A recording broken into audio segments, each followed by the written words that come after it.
Presented by Tarana Music. आसमान के बेटा चोली फोड़ले पा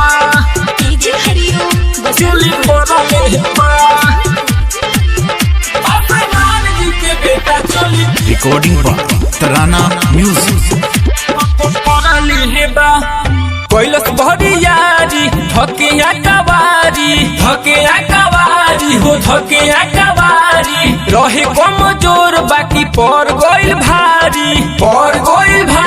हो पर गइल भारी चढ़ली जवानी पानी झरले बा पासवान जी के बेटा चोली फरले हे बा पासवान जी के बेटा चोली फरले हे बा पासवान जी के बेटा चोली फरले हे बा अरे साफा मन बारू हो गई बा लड़का सब हो पासवान जी के बेटा चोली फरले हे बा पासवान जी के बेटा चोली फरले हे बा फरले हे बा फरले हे बा पासवान जी के बेटा चोली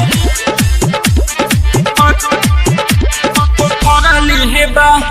लहंगा पे महंगा लुटौले बाटे धन हो लुटौले बाटे धन हो कहता कि खुश कद रख हमर मन हो भगनी छोड़ा के झाप मरले बा पासवान जी के बेटा चोली फरले हे बा पासवान जी के बेटा चोली फरले हे बा पासवान जी के बेटा चोली फरले हे बा फरले हे बा DJ हरिओ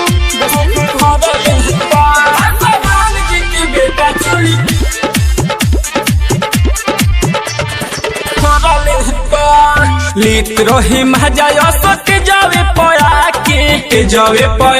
असट जावे पया के भइलस कलाई हम भगनी छोड़ा के संजय सौरिया जीव जरले बा पासवान जी के बेटा चोली फरले हे बा पासवान जी के बेटा चोली फरले हे बा पासवान जी के बेटा चोली फरले हे बा पासवान जी के बेटा चोली फरले हे बा